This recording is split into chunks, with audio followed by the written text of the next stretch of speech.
Okay, so I just wanted to give you a brief introduction what kind of things are going on at the European level in terms of open source that we think are important, and a number of initiatives that are taking place.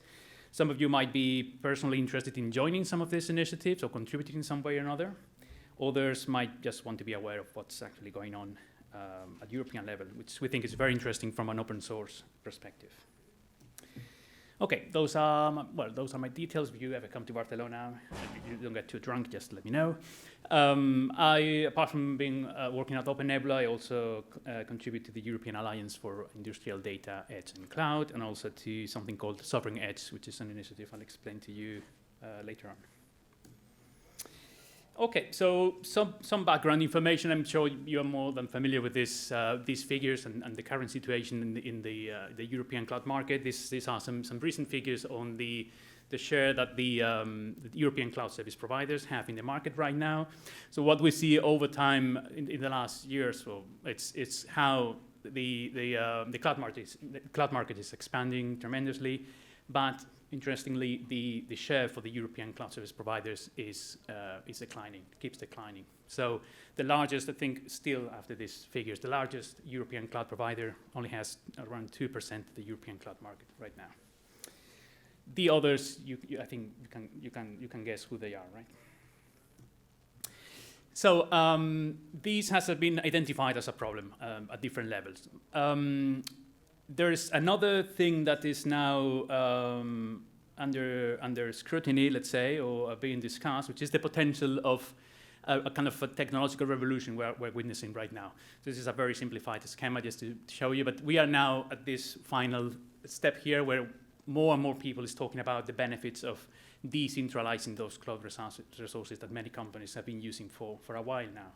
So you all know how the cloud started, how it's consolidated over the past couple of decades, which companies are dominating this market there.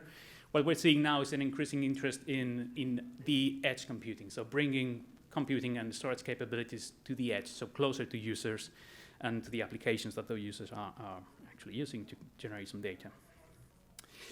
I'm sure you already know some of the benefits that are typically associated with this edge computing paradigm. We're talking about reducing data transfers, increasing security, reducing the energy associated with that, also minimize vendor dependency.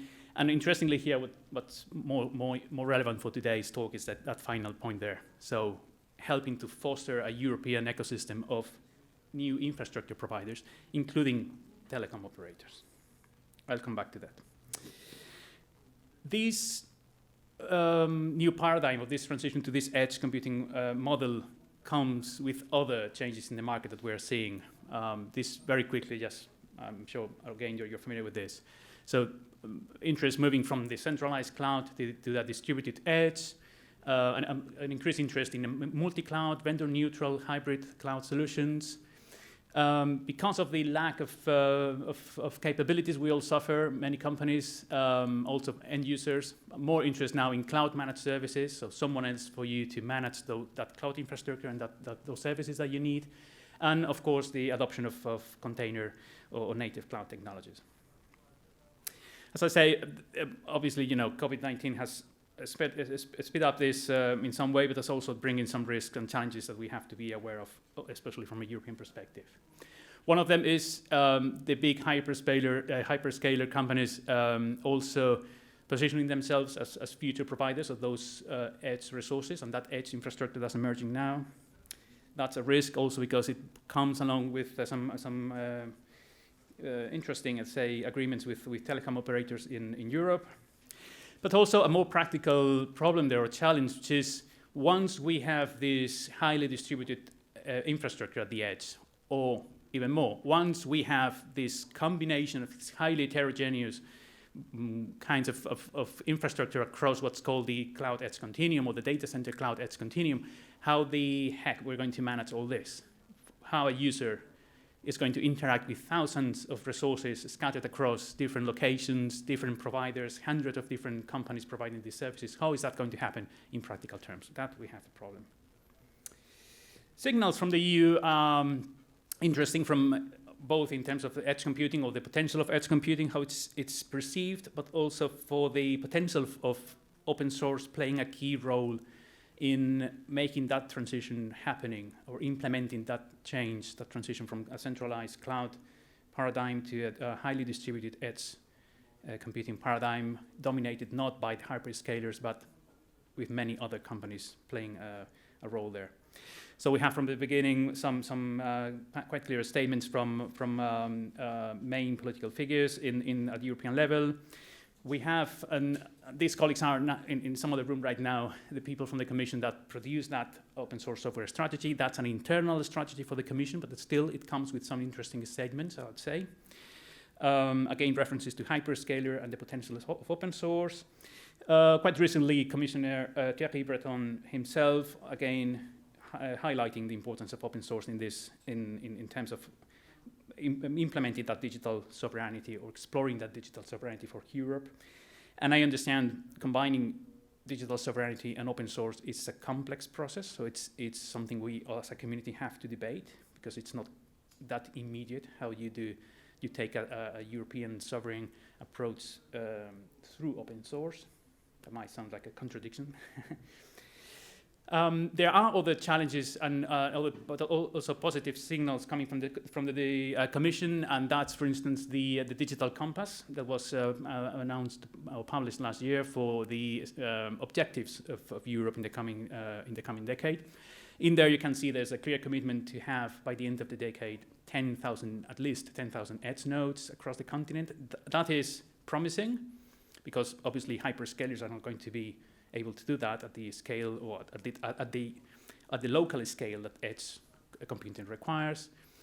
But it's a challenge because, again, we have 10,000 edge nodes by the end of the decade, managed by dozens, hundreds of different companies, telecom operators, existing cloud providers, new companies setting up this infrastructure. So that's a challenge also from a technological perspective, how a user is going to actually leverage those new resources. There is something called the new industrial strategy that was also published last year, or a review version of that, where there are also some indications, some tips, let's say, about how open source is expected to play a role in helping Europe to bring some balance to the cloud market through edge computing.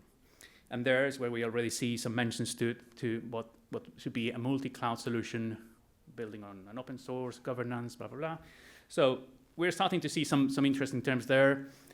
This was produced by the Commission last year, and this comes after the realization that once that happens, so once this 80% of data that's now being processed at the cloud starts to be processed or ends up being processed at the edge, we cannot let that process come with an even more control by hyperscalers of the cloud market. So if that transition happens and it comes along with a new ecosystem of European infrastructure providers, then that's okay. I mean, we bring some balance to the cloud.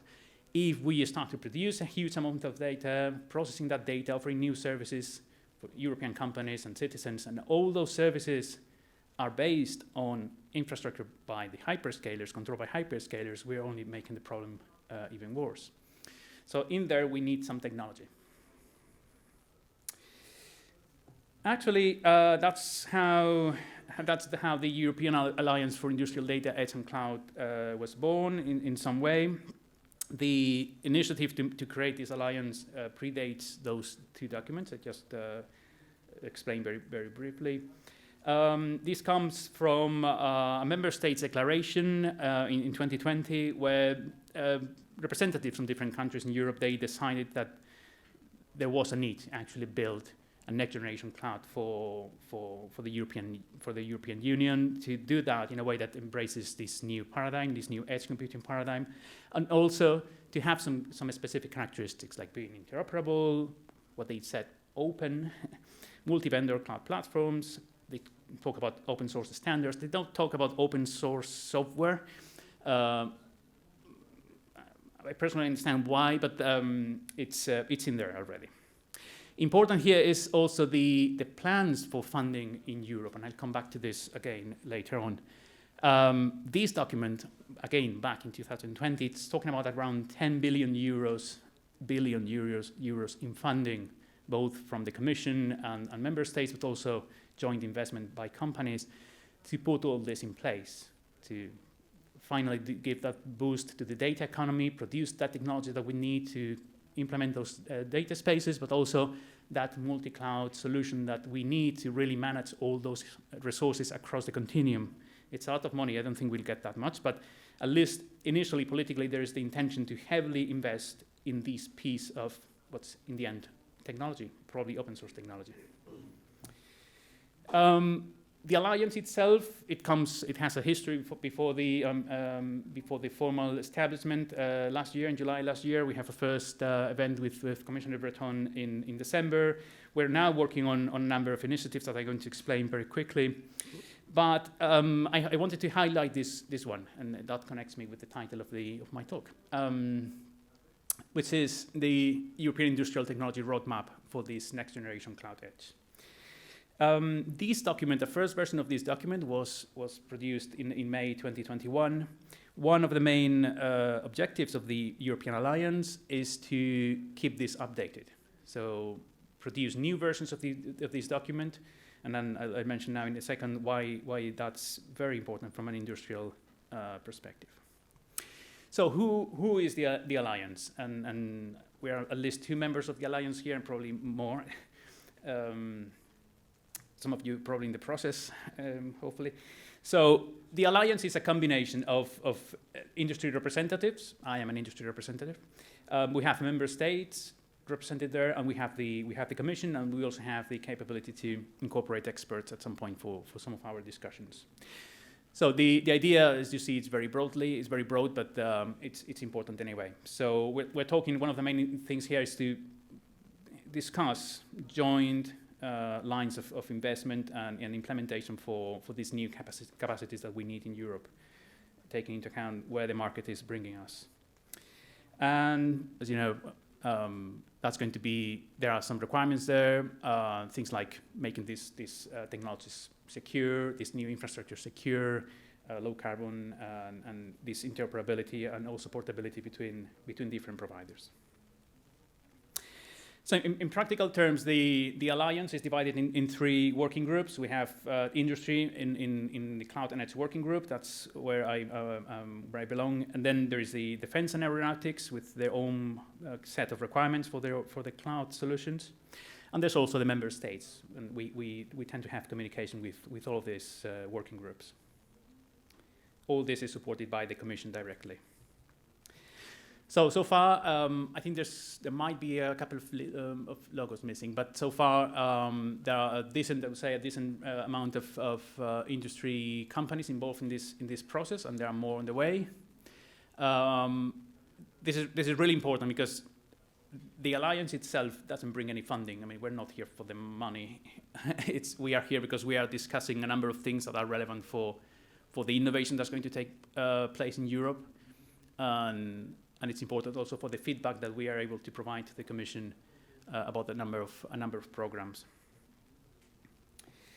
As I said, one of the main outcomes of this work that we're doing is that roadmap. So we have deadlines for this roadmap. There's going to be a second version released by early in 2023. We have an executive summary going to be published by the 1st of December. It will be presented in Brussels. With some of the recommendations and the technical challenges that we've identified.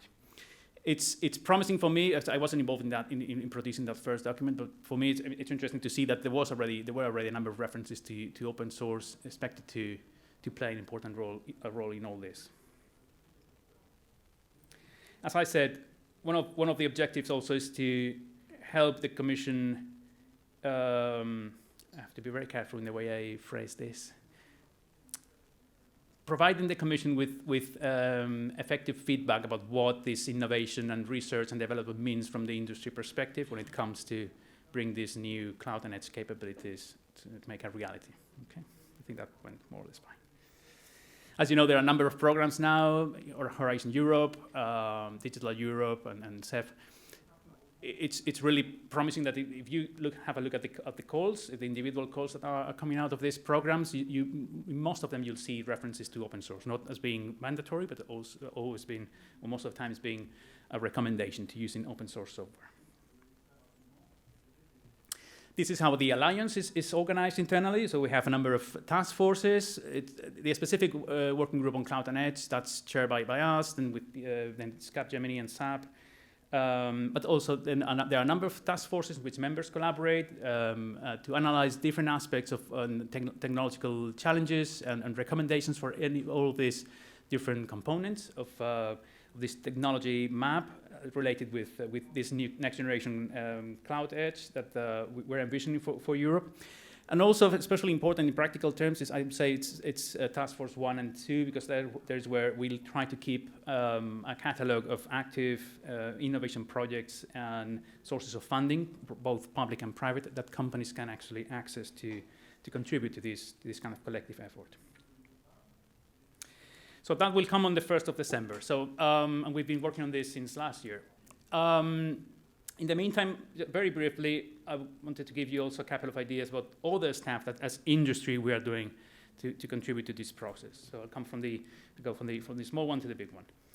So the Sovereign Edge initiative is something we set up informally last year. It's still a kind of an informal community. The idea here behind this is we as open source technology providers in Europe, we need to talk to each other more often. We have to go together to joint innovation opportunities. We have to develop our technology together and better integrations between our technologies. That's very quickly what this means. Obviously, we're not alone, and we have to improve our communication and our collaboration with other actors in the European market. That's why last year we started to create a list, a preliminary alternative software stack of what a sovereign European edge stack will mean based on European open source technologies. We're working on, for instance, going together to some of these calls for innovation. We're looking at using some of these projects also to improve our products and to improve the integration between our products and our teams. But we're also looking in the second phase to expand this and get cloud providers involved, get other companies involved to explore together what digital sovereignty means from an open source perspective in Europe, which, as I said, comes with a number of challenges, also philosophical challenges, if you like. So just an invitation for you to visit the website and explore a bit the project we have.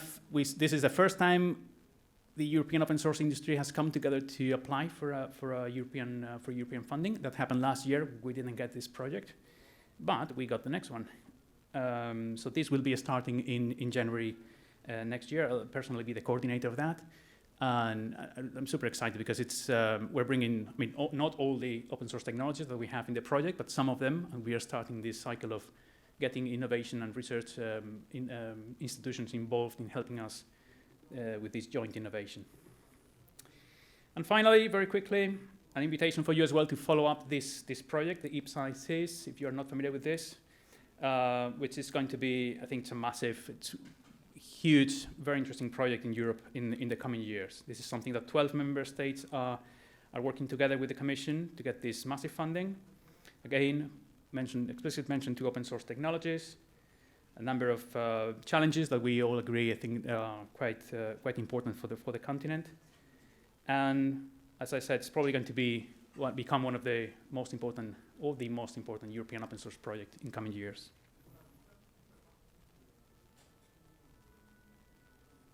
And that makes 20 minutes.